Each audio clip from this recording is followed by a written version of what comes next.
As we know, ear is the sensory organ for hearing. Apart from hearing, ear की एक function है जो कि बहुत यूज़फुल है, बहुत इम्पॉर्टेंट है, that is the balance of the body. तो इस पूरे लेक्चर में आज हम लोग एनाटॉमी को भी देखेंगे.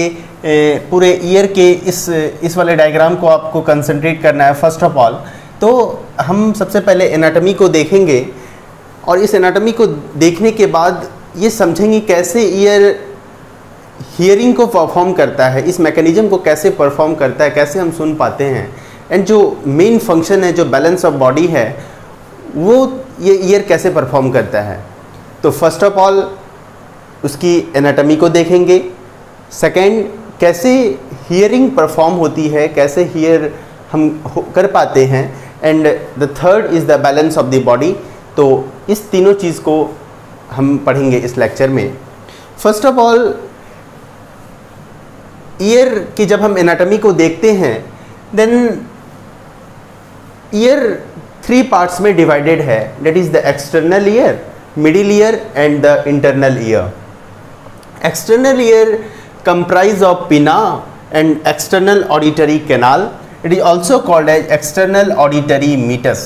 कैनाल को हम मीटस भी बोलते हैं. पिना की जो मेन फंक्शन है, ये हमारे इन्वायरमेंट में जो वाइब्रेशन प्रेजेंट होती है उसको ये कैप्चर करता है एंड साउंड को प्रोड्यूस करता है.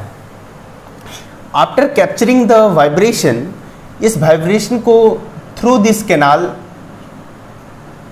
ये up to the tympanic membrane transfer करता है. तो पिना का क्या फंक्शन है कि ये वाइब्रेशन को कैप्चर किया एंड एक्सटर्नल ऑडिटरी कैनाल इस वाइब्रेशन को एक पाथवे प्रोवाइड करता है, एक रास्ता प्रोवाइड करता है. थ्रू दिस पाथ ये vibration up to the tympanic membrane पहुंचता है. पिना के स्किन में माइन्यूट हेयर्स प्रेजेंट होते हैं एंड वैक्स सिक्रेटिंग ग्लैंड्स भी प्रेजेंट होते हैं. एक्सटर्नल ऑडिटरी कैनाल जो है, इसमें भी माइन्यूट हेयर्स प्रेजेंट होते हैं and wax secreting glands present होते हैं. ठीक है, तो ये था एक्सटर्नल ईयर का part, pinna and external auditory canal. हमारा vibration up to the tympanic membrane पहुंच चुका है. Tympanic membrane is also called as ear drum. इसी को कहा जाता है कान का पर्दा और ear drum. Okay, external ear start हुआ था पिना से एंड इसकी जो एंडिंग होती है टिम्पैनिक मेम्ब्रेन में. तो टिम्पैनिक मेम्ब्रेन एक्सटर्नल ईयर का पोस्टीरियर पार्ट है ना. एक्सटर्नल ईयर यहाँ पे एंड हो गया. ठीक है, and after the tympanic membrane middle ear हमारा शुरू हो जाता है. मिडिल ईयर में 3 ऑसिकल्स प्रेजेंट होते हैं. ईयर ऑसिकल्स बोलो, बोन्स बोलो, लेकिन एनसीईआरटी इसको लिखती है ईयर ऑसिकल्स. तो 3 ईयर ऑसिकल्स प्रेजेंट होते हैं. That is the malleus, the second one is the incus and third one is the steps. जब आप इसके लैटिन ओरिजिन में जाएंगे, इसकी मीनिंग को समझेंगे, तो मैलियस का मतलब ही होता है हैमर. तो मैलियस की जो शेप होती है वो हैमर शेप की, हथौड़ा शेप का होता है. आपको कहीं ना कहीं ये आपकी जब मैलियस की जब आप एपिकल पोर्शन को देखेंगे तो आपको ये स्वलन पोर्शन दिख रहा है जस्ट लाइक हैमर. तो मैलियस की जो शेप होती है वो हैमर शेप्ड की होती है, हैमर शेप की होती है. इनकस जो है, इनकस का जो शेप होता है वो एनविल शेप का होता है. आप एनविल से क्या समझते हैं? आपने कॉबलर के पास कभी गया होगा. कॉबलर एक इंस्ट्रूमेंट को यूज़ करता है जिससे वो अपना फंक्शन मतलब परफॉर्म करता है, स्लीपर को बनाता है. ऐसा शेप का आपने देखा होगा. उसके पास एक इंस्ट्रूमेंट होता है आयरन का जिसमें वो स्लीपर लगा के वो काम करता है. That is the anvil. ये यही शेप का ये होता है. ठीक है, this is the anvil shaped. Okay, तो ये इनकस जो है वो एनविल शेप का होता है. The third ear ossicles that is the steps. ठीक है, तो ये स्टेप्स जो है ये स्टिरअप शेप्ड का होता है. अब स्टिरअप से आप क्या समझते हैं? आप फिजिक्स में पढ़ते हैं ट्यूनिंग फॉक के बारे में, कहीं ना कहीं आपको ये ट्यूनिंग फॉक जैसा दिख रहा है. ये जो प्रॉन्ग्स हैं, दो प्रॉन्ग्स निकले हुए हैं, ऐसे ऐसे प्रॉन्ग्स निकले हुए हैं, तो ये ट्यूनिंग फॉर्क जैसा अपीयरेंस देता है। इसको हॉर्सू शेप्ड भी बोलते हैं, लेकिन बायोलॉजिकल टर्म में डेट इज द स्टिरिप शेप्ड, ठीक है। तो स्टेप्स जो है वो स्टिरिप शेप का होता है। एंड जो मिडिल ईयर है, मिडिल ईयर में आपको एक कैविटी दिख रही होगी, मैंने उसको यहाँ पे आपको एक कैविटी दिख रही होगी। इस कैविटी में एयर फिल्ड होता है, और ये जो कैविटी है ये फेरिंग्स से कनेक्टेड होती है, और फेरिंग्स से एक ट्यूब से कनेक्टेड होती है। ये है कैविटी, और इस साइड में फेरिंग्स होता है, ठीक है। आप एज्यूम करो कि इधर फेरिंग्स है, तो ये कैविटी और ये फेरिंग्स एक ट्यूब से कनेक्टेड है। उस ट्यूब को हम क्या कह रहे हैं? इस्च्यूशियन ट्यूब। मैंने एक्सटर्नल ईयर के पार्ट्स बताए आपको, एक्सटर्नल ईयर के जो पार्ट्स हैं उसके फंक्शन बताए। तो मिडिल ईयर के भी हम पार्ट्स डिस्कस कर लिए, अब हम इसके फंक्शन को डिस्कस कर रहे हैं। इसका फंक्शन क्या है? Vibration up to the tympanic membrane पहुंच चुका है। अब ये वाइब्रेशन थ्रू दिस ऑसिकल्स क्या हो रहा है? ट्रांसफर हो रहा है। मैलियस ट्रांसफर करेगा इनकस को, इनकस करेगा स्टेप्स को। तो एक्सटर्नल ईयर भी वाइब्रेशन को ही ट्रांसफर कर रहा था, और मिडिल ईयर भी वाइब्रेशन को ही ट्रांसफर कर रहा है। Apart from the transferring of the vibration, इसकी जो मेन फंक्शन है, जो कि इंपॉर्टेंट फंक्शन है, वो क्या है कि ये साउंड की जो इंटेंसिटी है, वाइब्रेशन की जो इंटेंसिटी है, उसको ये बहुत ज़्यादा बढ़ा देता है। ये ऐसा क्यों होता है? क्योंकि इसकी जो बोन्स ऑसिकल्स है ये बहुत छोटा होता है, जिसके कारण क्या होता है ना कि वो इंटेंसिटी जो होती है साउंड की वो बहुत बढ़ जाती है, जो कि इसका एक इम्पॉर्टेंट फंक्शन है जो कि मिडिल ईयर परफॉर्म करता है, ठीक है। तो ये क्या कर रहा है? इंटेंसिटी साउंड वेव्स की बढ़ा दे रहा है, इसका इंपॉर्टेंट फंक्शन है ये। तो हम लोग एक्सटर्नल ईयर के बारे में डिस्कस कर लिए और मिडिल ईयर के बारे में डिस्कस कर लिए। अब हम जो कि कॉम्प्लेक्स स्ट्रक्चर है वो है इनर ईयर, ठीक है, इंटरनल ईयर।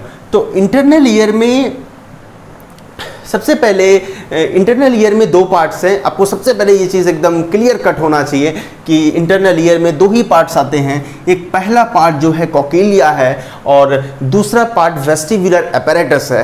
वेस्टिबुलर अपैरेटस हम बाद में पढ़ेंगे, बाद में बताएंगे क्या है वेस्टिबुलर अपैरेटस, लेकिन पहले हम कोक्लिया के बारे में डिस्कस करेंगे, उसको बहुत अच्छे से समझेंगे कि क्या है कोक्लिया, कैसा दिखता है, क्योंकि यहीं से क्वेश्चंस आते हैं, यहीं पे आपको फंसाया जाएगा, ठीक है, क्वेश्चंस में। तो कोक्लिया को हम बहुत अच्छे तरह से पढ़ेंगे। तो कोक्लिया को पढ़ने से पहले क्या है कि इंटरनल ईयर जो है, इंटरनल ईयर में फ्लूइड भरा होता है, ठीक है। ऐसे इंटरनल ईयर को ही हम लैब्रिंथ कहते हैं। ये आपको वर्ड से थोड़ा खेला जाएगा, इसलिए वर्ड को आप समझिए।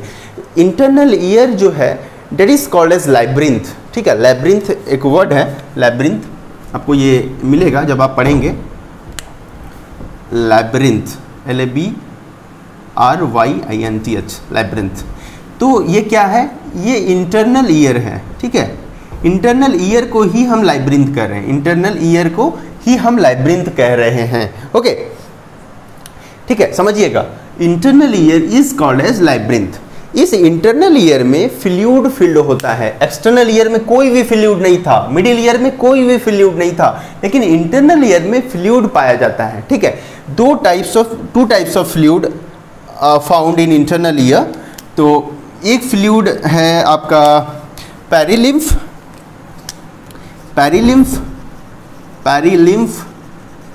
And the second fluid is endolymph. ये फ्लूइड है, ठीक है, जो कि इंटरनल ईयर में प्रेजेंट है। इंटरनल ईयर को हम लैब्रिंथ कर रहे हैं। इंटरनल ईयर में फ्लूइड पाया जाता है। पहला फ्लूइड है perilymph and the second fluid is endolymph. अब यही internal ear on the basis of fluid divided है टू पार्ट्स में, ठीक है। एक है बोनी लैब्रिंथ, एक है मेम्ब्रेनस लैब्रिंथ, ठीक है। तो bony labyrinth, why it is called as bony labyrinth? Internal ear को ही हम लैब्रिंथ कह रहे हैं। तो बोनी क्यों? क्योंकि बोनी पार्ट होता है इंटरनल ईयर में, बोनी पार्ट भी है और मेम्ब्रेनस पार्ट भी है। तो बोनी पार्ट में जो फ्लूइड है दैट इज द बोनी वो पार्ट कहला रहा है बोनी लाइब्रिंथ, और जो मेम्ब्रेनस पार्ट है दैट इज द मेम्ब्रेनस लाइब्रिंथ। तो इंटरनल ईयर जो है वो दो पार्ट्स है उसका, ठीक है। तो ये फ्लूइड वाला तो क्लियर हो गया। इंटरनल ईयर टू पार्ट्स में डिवाइडेड है, एक है बोनी लाइब्रिंथ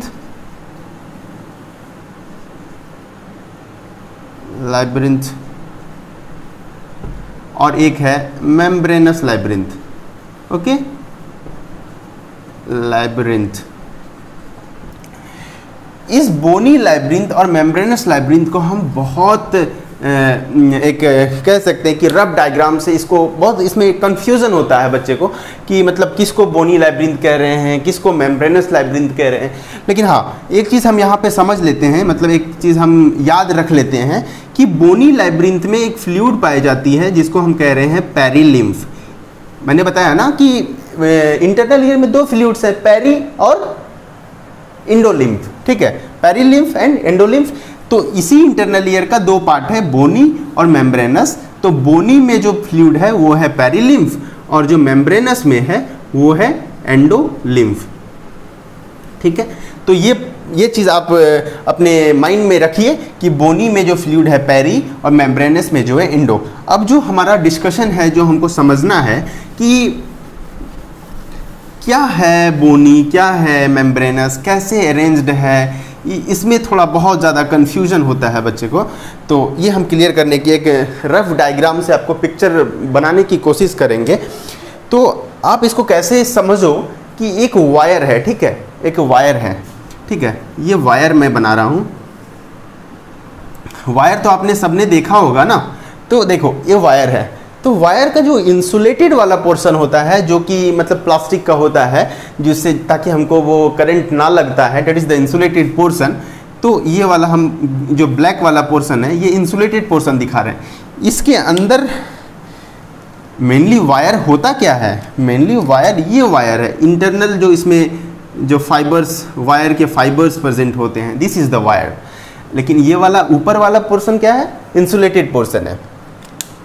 जब हम ये वायर है, ठीक है, जब इसको हम क्रॉस सेक्शन कट करेंगे, क्रॉस सेक्शन ऐसे कट करेंगे, ठीक है, और उसके बाद इस क्रॉस सेक्शन को कट करने के बाद इसको हम ऐसे कर रहे हैं, रिमूव कर रहे हैं, ठीक है, मतलब ऐसे हम आपको दिखा रहे हैं। तो ये वाला पोर्शन हमको ऐसे दिखेगा ना, ऐसे दिखेगा, ये इंसुलेटेड पोर्शन है।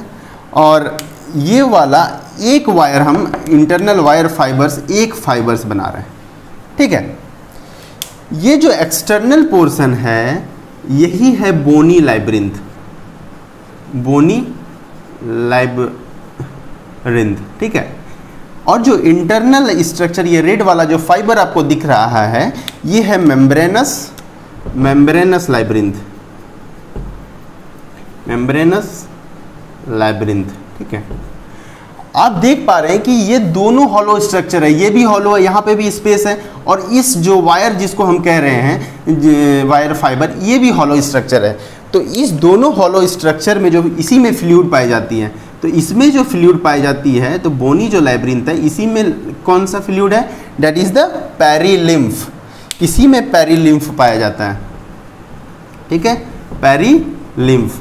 और ये इंटरनल स्ट्रक्चर जो है, जो कि मेम्ब्रेनस लाइब्रिंथ है, जो कि बोनी लाइब्रिंथ में एक तरह से तैर रहा है, ठीक है, ये तैर रहा है स्ट्रक्चर, ठीक है, तो स्विम करता है एक तरह से, हैंग स्ट्रक्चर है मेम्ब्रेनस लाइब्रिंथ। और इसके अंदर भी जो फ्लूइड पाई जाती है, इसके अंदर भी फ्लूइड पाया जाता है, उस फ्लूइड को हम क्या कहते हैं?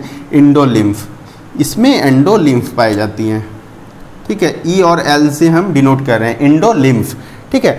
तो ये वाला स्ट्रक्चर आप एकदम माइंड में बना लो, तो आपको फिर ये स्ट्रक्चर समझने में दिक्कत नहीं होगा।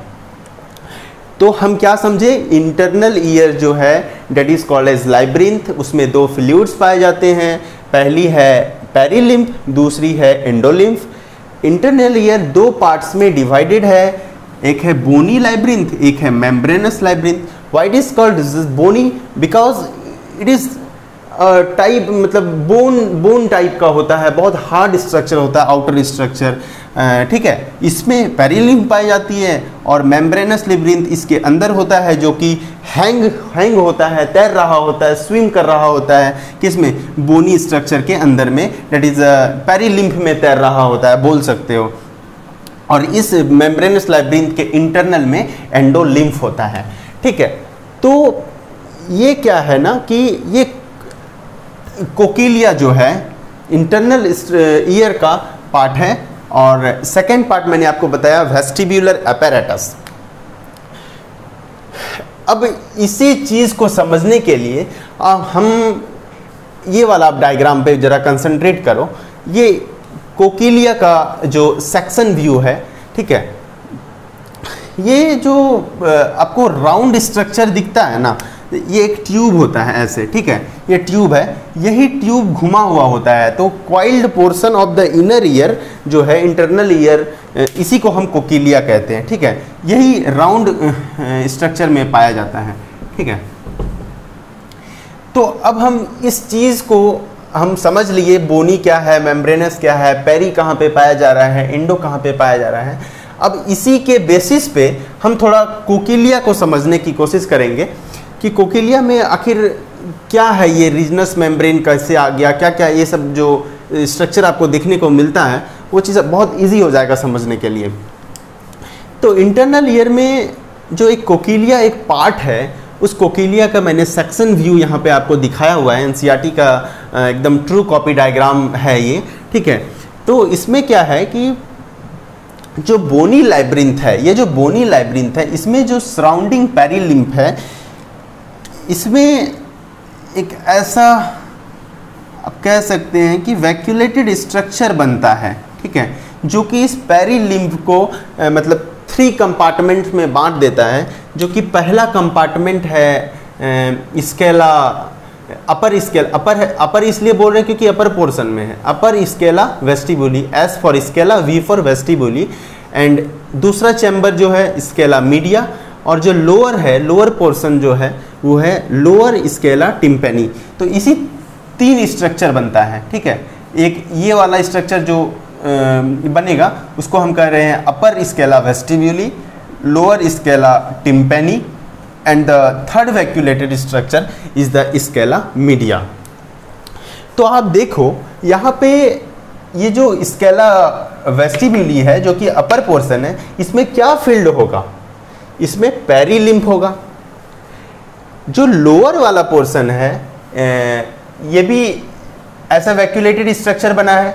इस वैक्यूलेटेड स्ट्रक्चर में ये होता क्या है ना कि इसमें जो राउंड स्ट्रक्चर जो मैंने पहले आपको बताया, ये कंपार्टमेंट में डिवाइड हो जाता है 3 कंपार्टमेंट में। तो अपर को बोले वेस्टिब्यूली, लोअर को बोले टिम्पेनी, एंड बीच वाले को बोलते हैं स्केला मीडिया। स्केला वेस्टिब्यूली जो है, इसमें भी पेरिलिम्फ होता है। स्केला टिम्पेनी जो है, स्केला टिम्पेनी, इसमें भी पेरिलिम्फ होता है। लेकिन स्केला मीडिया जो है, इस दोनों से अलग किस लिए होता है, क्योंकि इसमें एंडोलिम्फ प्रेजेंट होता है, ठीक है। तो इसमें आपको पेरिलिम्फ मिलेगा, इसमें भी आपको पेरिलिम्फ मिलेगा इस स्ट्रक्चर में, और इसमें जो है क्या मिलेगा, एंडोलिम्फ, एंडोलिम्फ, ओके। तो ये क्लियर हुआ। अब देखो जो बोनी लाइब्रिंथ है ना, कह सकते हैं कि इंटरनल ईयर में जो बोनी लाइब्रिंथ है उसमें 2 मेम्ब्रेन प्रेजेंट होते हैं, ठीक है। जो पहला मेम्ब्रेन है रीजनस मेम्ब्रेन, और दूसरा मेम्ब्रेन है बेसिलर मेम्ब्रेन, ठीक है। कंसंट्रेट करना, बेसिलर मेम्ब्रेन और ये रीजनस मेम्ब्रेन। यही रीजनस मेम्ब्रेन और यही बेसिलर मेम्ब्रेन इसको डिवाइड करता है। ये जो आपको वैक्यूलेटेड स्ट्रक्चर बनता है ना, यही है, यही वाला मेम्ब्रेन जो है, ये आपका मेम्ब्रेन है रीजनस मेम्ब्रेन, और ये वाला जो मेम्ब्रेन है इसी को बोल रहे हैं बेसिलर मेम्ब्रेन। तो यही दोनों मेम्ब्रेन रिस्पॉन्सिबल है डिवाइड करने के लिए किसको, बोनी लाइब्रिंथ को, किसमें, अपर स्केला वेस्टिब्यूली में एंड लोअर स्केला टिम्पेनी में। तो दिस मेम्ब्रेन, ये तो पूरा क्या था, बोनी लाइब्रिंथ था, ये दो मेम्ब्रेन ने इस कंपार्टमेंट को डिवाइड कर दिया। ये मेम्ब्रेन जैसे कंपार्टमेंट डिवाइड किया तो ये अपर वाला हो गया अपर स्केला वेस्टिब्यूली, और ये लोअर जो बेसिलर मेम्ब्रेन है, ये वाला मेम्ब्रेन जो है ये बेसिलर मेम्ब्रेन है, और ये बेसिलर मेम्ब्रेन डिवाइड कर दिया किसको, लोअर पोर्शन को, किसमें, लोअर स्केला टिम्पेनी में। ठीक है, तो इस दोनों ने जो डिवाइड किया अपर को और लोअर को, तो जिसके कारण एक और स्ट्रक्चर बन गया जिसको हम कह रहे हैं स्केला मीडिया, और इस स्केला मीडिया में इंडोलिम्फ प्रेजेंट है। ठीक है, यहाँ तक क्लियर हुआ। अब स्केला मीडिया में एक स्ट्रक्चर पाई जाती है जिसको हम कहते हैं ऑर्गेन ऑफ कॉटी। ऑर्गेन ऑफ कॉटी कहाँ पे है, इसको कंसंट्रेट करके समझना। स्केला मीडिया में एक स्ट्रक्चर है जिसको हम ऑर्गेन ऑफ कॉटी कह रहे हैं। इस ऑर्गेन ऑफ कॉटी के इनसाइड में, ऑर्गेन ऑफ कॉटी स्केला मीडिया में है, एंड ऑर्गेन ऑफ कॉटी के इनसाइड में हेयर सेल्स प्रेजेंट होते हैं। ठीक है, हेयर सेल्स, ऐसे हेयर्स प्रेजेंट होते हैं। ठीक है, किसमें, ऑर्गेन ऑफ कॉटी के इनसाइड में, इस स्ट्रक्चर के इनसाइड में हेयर सेल्स प्रेजेंट होते हैं। कोई भी हेयर सेल हो, कोई भी मतलब ऑब्जेक्ट हो, सबका एक मतलब कहते हैं ना एंटीरियर पोर्शन होता है और पोस्टीरियर होता है, सबका एक मतलब फ्रंट होता है और बैक होता है। तो उसी तरह ये जो ऊपर वाला पोर्शन है, this is the apical portion of the hair cells, and this is the lower portion, posterior portion of the hair cells. जो ये लोअर पोर्शन होता है हेयर सेल्स का, इसी में एफरेंट नर्व फाइबर्स होते हैं। इसी में क्या होता है, efferent nerve fibres. Efferent nerve fibres का क्या काम है, एफरेंट नर्व फाइबर्स कोई भी इम्पल्स को ऑर्गेन से ब्रेन को, मतलब सेंट्रल नर्वस सिस्टम को भेजता है। तो ये हेयर सेल्स में के जो लोअर पोर्शन है उसमें क्या है, एफरेंट नर्व फाइबर्स, और यही एफरेंट नर्व फाइबर्स हेल्प करता है इम्पल्स को ट्रांसमिट करने में थ्रू द ईयर, मतलब through this internal ear to the brain. ठीक है, तो हम ये समझेंगे बाद में कि कैसे वेव्स मतलब आता है, कैसे इम्पल्स बनता है। तो बस हमको ये याद रखना है कि ये हेयर सेल्स जो कि ऑर्गेन ऑफ कॉटी के इनसाइड में प्रेजेंट है, वो इम्पल्स को कैसे ट्रांसफर कर रहा है through the efferent nerve fibres. ठीक है, तो ऑर्गेन ऑफ कॉटी के अंदर हेयर सेल्स हैं, हेयर सेल्स के जो लोअर पोर्शन है उसमें आपको एफरेंट नर्व फाइबर्स मिलते हैं। ओके, इस ऑर्गेन ऑफ कॉटी के जस्ट ऊपर एक मेम्ब्रेन प्रेजेंट होता है जिसको हम टेक्टोरियल मेम्ब्रेन कहते हैं। तो ये ओवरऑल डायग्राम था क्या, कोकिलिया का। ठीक है, कोकिलिया के जो सेक्शन व्यू है, ये वाला डायग्राम एनसीईआरटी में जो है, बस यही है। ठीक है, अब हम आपको कोशिश किए हैं थोड़ा सा और अच्छा से समझाने का, कि इसी डायग्राम को यहाँ पे समझाने का कि कैसे मतलब वेव्स जो वाइब्रेशन जो कलेक्ट करता है पिना, ये कैसे vibration through the external auditory meatus से ट्रांसफ़र होता है टिम्पैनिक मेम्ब्रेन को, थ्रू फिर टिम्पैनिक मेम्ब्रेन कैसे मैलियस ट्रांसफ़र करता है इनकस को, इनकस फिर कैसे स्टेप्स को, एंड स्टेप्स फिर कैसे इंटरनल ईयर से ये कनेक्टेड होता है ओवल विंडो। ओवल विंडो में एक मेम्ब्रेन प्रेजेंट होती है जिसको हम फेनेस्ट्रा ओवैलिस कहते हैं। तो ये फेनेस्ट्रा ओवैलिस से स्टेप्स कनेक्टेड होता है। तो ये चीज़ आपको हम यहाँ पर समझाएंगे ये चीज़। तो आपको बस ये यहाँ पे ये मेमोराइज रखना है कि स्टेप्स ओवल विंडो से कनेक्टेड होता है, और फिर ये वाइब्रेशन कैसे इंटरनल ईयर में सर्कुलेट होता है, फिर वो वाइब्रेशन कैसे वेव्स को प्रोड्यूस करता है, फिर वो इम्पल्स को कैसे प्रोड्यूस करता है। बहुत मतलब कुछ गजब का मतलब है, नेचर का क्या मतलब गजब है ये। तो ये कैसे फिर वो इम्पल्स को ट्रांसमिट करता है टू द ब्रेन, और फिर हम लोग सुन पाते हैं। तो इसी को हम यहाँ पे थोड़ा समझेंगे। ठीक है, तो ये वाइब्रेशन, ये एक्सटर्नल ईयर वाला पार्ट है, ये इधर जो है ये वाला पोर्शन एक्सटर्नल ईयर है, ये वेव्स यहाँ पे आया, और ये वाला जो मेम्ब्रेन है जिसको हम क्या कर रहे हैं, tympanic membrane, TM for tympanic membrane. Tympanic membrane में वेव्स आई, और थ्रू द टिम्पैनिक मेम्ब्रेन ये वेव्स मैलियस से ट्रांसफ़र हो जाता है इनकस को, एंड इनकस से फिर ये ट्रांसफ़र हो जाता है किसको, स्टेप्स को। और ये स्टेप्स, ये वाला जो स्ट्रक्चर है, ये वाला मेम्ब्रेन जो आपको दिख रहा है, ये मेम्ब्रेन होता है ओवल विंडो का मेम्ब्रेन जिसको हम फेनेस्ट्रा ओवैलिस कह रहे हैं। ये मेम्ब्रेन से कनेक्टेड होता है कौन, स्टेप्स। तो वेव्स फिर इंटरनल ईयर में मतलब इन कर जाता है थ्रू फेनेस्ट्रा ओवैलिस, थ्रू फेनेस्ट्रा ओवैलिस, या अब कह सकते हैं थ्रू फेनेस्ट्रा ओवैलिस, फिर फेनेस्ट्रा ओवैलिस से ओवल विंडो में, क्योंकि ये मेम्ब्रेन है ओवल विंडो का, फिर इनर ईयर में वो ये वेव्स चला जाता है। और ये वेव्स इंटरनल ईयर में जाने के बाद ये वाला जो अपर वाला पोर्शन है, आप देख पा रहे होंगे, ये अपर पोर्शन को मैंने लेबल किया है स्केला वेस्टिब्यूली से। तो अपर वाला पोर्शन था ना स्केला वेस्टिब्यूली, तो स्केला वेस्टिब्यूली किससे कनेक्टेड है, यहाँ से क्वेश्चन आएगा। स्केला वेस्टिब्यूली कनेक्टेड है ओवल विंडो से, ठीक है। तो ये वेव्स स्केला वेस्टिब्यूली में ये वाइब्रेशन जाके क्या करता है, जो इसमें जो फ्लूइड पाई जाती है, पेरिलिम्फ जो पाया जाता है, उसमें क्या करेगा, वेव्स को मतलब क्रिएट कर देगा, वेव्स बनने लगेंगे बहुत ज़्यादा। और वेव्स बनने के बाद क्या होगा, ये वेव्स किसमें ट्रांसफ़र हो जाएगा, ये लोअर वाला जो चैम्बर आपको दिख रहा है, इसको हम कह रहे हैं स्केला टिम्पैनी। तो इसमें भी वेव्स जनरेट हो जाएंगे। वेव्स जनरेट होने के बाद क्या होता है, जो स्केला मीडिया है, स्केला मीडिया में क्या था, इंडोलिम्फ था। ये फर्स्ट वाला जो पोर्शन है ये है स्केला वेस्टिब्यूली, ये सेकंड जो है लोअर पोर्शन जो है वो स्केला टिम्पैनी, और ये जो मिड वाला पोर्शन आपको जो वैकेंट स्पेस दिख रहा है जिसमें छोटे छोटे हेयर सेल्स दिख रहे होंगे, तो ये वाला जो स्पेस है उसको हम कह रहे हैं स्केला मीडिया। तो स्केला मीडिया में क्या है, इंडोलिम्फ है। फिर इसमें भी क्या होता है, रिपल्स बनने लगते हैं, वेव्स बनने लगता है।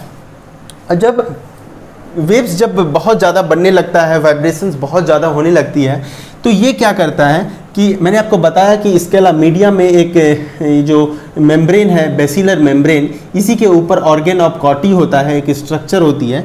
तो जब ये वेव्स बहुत ज़्यादा होने लगता है, वेव्स बनने लगता है, तो ये क्या करता है, इस बेसिलर मेम्ब्रेन में रिपल्स बनाने लगता है।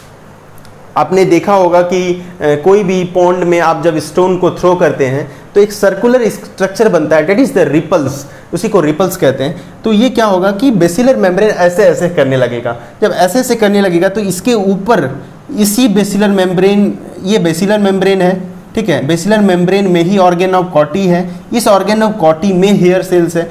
तो जब बेसिलर मेम्ब्रेन ऐसे ऐसे करेगा तो ऑर्गन ऑफ कॉटी भी ऐसे ऐसे करेगा। जब ऑर्गन ऑफ कॉटी ऐसे ऐसे करेगा तो हेयर सेल्स भी ऐसे ऐसे करेंगे।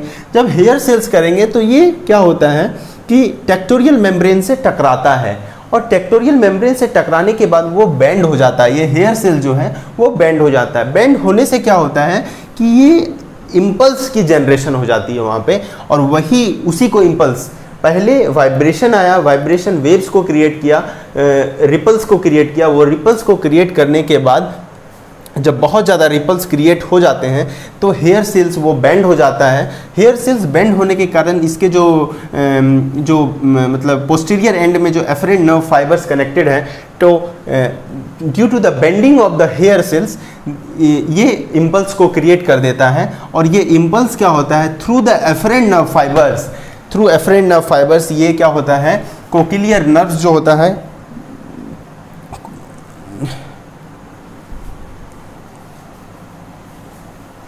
कोकिलियर नर्व्स जो होती है, तो उस कोकिलियर नर्व्स में पहुंचता है, that is the auditory nerves. Cochlear nerves क्या है, ऑडिटरी नर्व्स। ऑडिटरी नर्व्स क्या है, मतलब ऑडिटरी नर्व्स इसको क्यों बोल रहे हैं, मतलब सुनने वाला nerves, that is the auditory nerves. इसमें कोकिलियर नर्व्स जो होती है ना, ये कलेक्शन ऑफ नर्व्स होता है। इसमें दो तरह के नर्व्स होते हैं, एक होता है ऑडिटरी नर्व्स और एक होता है वेस्टिब्यूलर नर्व्स, ठीक है। तो इसमें ऑडिटरी नर्व्स भी होते हैं और वेस्टिब्यूलर नर्व्स भी होते हैं। तो ये एफरेंट नर्व फाइबर से ऑडिटरी नर्व्स में जाता है इम्पल्स, और ऑडिटरी नर्व से ये फिर जो हमारा cortex region of the brain है वो इम्पल्स पहुंचता है वहाँ पे, और हम फिर सुन पाते हैं। तो पहला फंक्शन हम लोग परफॉर्म कर लिए, मैकेनिज्म समझ गए कि कैसे हम लोग सुन पाते हैं। तो हमारा सेकेंड फंक्शन जो है, जो कि बैलेंस ऑफ द बॉडी है, वो कौन प्रोवाइड करता है, वो मतलब किसका फंक्शन है, that is the function of vestibular apparatus. जो सेकेंड पार्ट है इनर ईयर का, अभी हम लोग सिर्फ फर्स्ट पार्ट पढ़े हैं, that is the cochlea. The second part is the vestibular apparatus. Vestibular apparatus में दो चीज़ प्रेजेंट होते हैं। वेस्टिब्यूलर अपैरेटस जो है, वेस्टिब्यूलर अपैरेटस, इसका जो फर्स्ट पोर्शन है वेस्टिब्यूलर अपैरेटस में, आपको वेस्टिब्यूलर अपैरेटस में एक मिलेंगे सेमी सर्कुलर कैनाल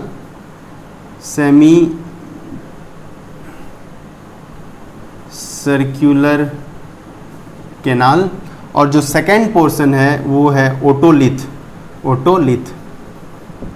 ओटोलिथ में ही आते हैं सैक्यूल एंड यूट्रिकल।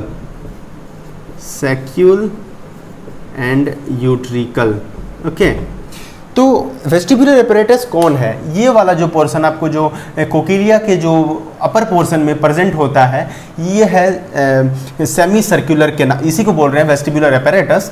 तो इसी में सेमी सर्कुलर कैनाल्स भी हैं और इसी में ओटोलिथ भी है, that is comprise of saccule and utricle. Semi circular canal, ये वाला कैनाल आपको दिख ही रहा होगा, this is the semi circular canal, this is the semi circular canal. ये आपको कैसा शेप का दिख रहा होगा? सी शेप्ड स्ट्रक्चर होता है और ये 3 कैनाल्स होते हैं, 3 सेमी सर्कुलर कैनाल्स होता है और ये 3 semi circular canals different angles में अरेंज्ड होते हैं। सबकी प्लेन अलग होती है, कोई अगर एक्स प्लेन में है तो कोई वाई प्लेन में है, कोई जेड प्लेन में है। तीनों की प्लेन अलग अलग होती है और तीनों हर एक सेमी सर्कुलर कैनाल से 90 डिग्री का एंगल बना रहा होता है। सेमी सर्कुलर कैनाल में आपको एक प्रोजेक्टिंग रीज दिख रहा होगा, प्रोजेक्टिंग कह सकते हैं कि एक सोलन स्ट्रक्चर दिख रहा होगा। इसी सोलन स्ट्रक्चर को हम क्रिस्टा एम्प्यूलरिस कहते हैं। ये क्या है? क्रिस्टा एम्प्यूलरिस, ठीक है, क्रिस्टा एम्प्यूलरिस, ठीक है। जस्ट बिलो यहाँ पर जस्ट बिलो ये सेमी सर्कुलर कैनाल, इसके जस्ट बिलो में आपको ये सैक्यूल और यूट्रिकल प्रेजेंट होता है। यहाँ पे सैक्यूल और यहाँ पे मतलब एकदम यहाँ पे नहीं कह सकते क्योंकि यहाँ पे तो आपको ओवल विंडो दिखेगा, यहाँ पे आपको दिखेगा सैक्यूल एंड यूट्रिकल। सैक्यूल और यूट्रिकल भी सेमी सर्कुलर कैनाल की तरह मतलब उसके जो पोस्टीरियर एंड होते हैं उसमें भी मतलब इसी तरह का प्रोजेक्टिंग रीज होता है जिसको हम मैक्यूला कहते हैं। तो मैक्यूला क्या है? It is the projecting ridge of saccule and utricle just like semi circular canals, that is called as crista ampullaris. तो क्रिस्टा एम्प्यूलरिस एंड मैक्यूला एक ही तरह का स्ट्रक्चर है, that is the swollen structure, projecting structure. इस macula में और Crysta एम्प्यूलरिस में hair cells present होते हैं। ये हेयर सेल्स जब भी हम मतलब अगर अभी हम स्टैटिक पोजीशन में हैं, ऐसे खड़े हैं, तो ये फंक्शन जो बैलेंस ऑफ द बॉडी जो परफॉर्म कर रहा है ये ओटोलिथ करता है। मतलब ओटोलिथ का क्या फंक्शन है कि स्टैटिक पोजीशन में हमारा बैलेंस ऑफ द बॉडी को कंट्रोल करना। लेकिन ये सेमी सर्कुलर कैनाल जो है ये डायनेमिक स्टेट में, मतलब जब हम चल रहे हैं, दौड़ रहे हैं, कूद रहे हैं, उस समय जो बैलेंस ऑफ द बॉडी को परफॉर्म करता है वो है सेमी सर्कुलर कैनाल्स। कैसे करता है? तो इसी क्रिस्टा एम्प्यूलरिस में और मैक्यूला में हेयर सेल्स प्रेजेंट होते हैं, ठीक है। हेयर सेल्स प्रेजेंट होते हैं जब भी हम मतलब बेंड करते हैं, बेंड हो जाता है हमसे, दौड़ रहे हैं हम, ऐसे वैसे जो करते हैं, तो उसमें क्या होती है, जो हेयर सेल्स वो बेंड होता है। यहाँ पे भी हेयर सेल्स जैसे मैंने पहले आपको बताया, हेयर सेल्स की जो पोस्टीरियर पोर्शन होती है उसमें आपको मतलब एफरेंट नर्व फाइबर से वो भी कनेक्टेड होता है। और फिर वो ये क्या होता है कि जब हेयर सेल्स बेंड होती है, इम्पल्स की जनरेशन हो जाती है और ये impulse through the efferent nerve fibres transmit हो जाता है किसमें? वेस्टिब्यूलर नर्व्स में। कोकिलर नर्व्स कलेक्शन है ऑडिटरी नर्व्स किसको कंडक्ट कर रहा था? कौन सा इम्पल्स को? हियरिंग वाला इम्पल्स को, ठीक है। और ये वेस्टिब्यूलर नर्व्स जो है, वेस्टिब्यूलर नर्व्स क्या करता है, वो बैलेंस ऑफ द बॉडी वाला nerves, balance of the body वाला इम्पल्स को वो कैरी ऑन करता है टू द सेरिबेलम। यहाँ पे भी इम्पॉर्टेंट वाला चीज़ है कि वहाँ पे विजुअल कॉर्टेक्स एरिया में जा रहा था। ऑडिटरी जो फंक्शन है, हियरिंग जो फंक्शन है, वो cortex area of the brain provide करता है, लेकिन जो बैलेंस ऑफ द बॉडी है वो सेरिबेलम वाला रीजन प्रोवाइड करता है, ठीक है। तो ऑडिटरी वाला रीजन जो है ये cortex area of the brain उसको एनालाइज करता है और ये सेरिबेलम वाला जो एरिया है ब्रेन का वो उसको एनालाइज करता है बैलेंस ऑफ द बॉडी को। तो ये ओवरऑल ईयर का जो ये मतलब पूरा डिटेल था कि कि कैसे हम सुन पा रहे हैं, कैसे बैलेंस ऑफ द बॉडी होती है। तो हम आज बहुत अच्छे से समझाने की कोशिश किए हैं आपको कि पूरा इंटायर एनाटॉमी आप समझ लिए होंगे। एक चीज़ छूट रहा है यहाँ पर, it is the temporal bone. Why it is called as temporal bone? Temporal bone इसे इसीलिए कहते हैं क्योंकि आप मेरे को देखिए, यहाँ पे आप क्या देख पा रहे हैं कि मेरी जो ये ईयर है, ये सिर्फ पीना है, जो पीना वाला पोर्शन आपको दिख रहा होगा। तो मैं जब आपको ब्रेन पढ़ा रहा था तभी आपको मैं बताया था ये चीज़ कि ब्रेन की 3 to 4 लोब्स है, that is the frontal lobe, occipital lobe, etcetera etcetera, temporal lobe. तो ये वाला जो पोर्शन है, लेटरल वाला portion, this is the temporal lobe. तो इसी टेम्पोरल लोब हमारा यहाँ पर प्रेजेंट होता है। तो ये वाला जो बोन है, तो इसकी नेमिंग इसीलिए हो गई है टेम्पोरल बोन, ठीक है। तो this is the temporal bone. तो कहीं भी आपको अगर कोई भी तरह का डाउट हो तो प्लीज़ कमेंट बॉक्स में आप बताओ कहाँ पे आपको डाउट हो रहा है। मैंने बहुत कोशिश की है कि आपको बहुत अच्छे से समझ में आए ईयर। तो ये था फाइनल नर्वस सिस्टम यहाँ पे क्लोज होता है। लेकिन सॉरी फॉर द डिले यार, बहुत डिले हो गई हमारे इस लेक्चर में। थोड़ा कोरोना के कारण मैं भी थोड़ा व्यस्त था और मेरी भी तबीयत थोड़ी ठीक नहीं थी, इसके लिए सॉरी। ओके, बताना कैसा लगा लेक्चर। Thank you.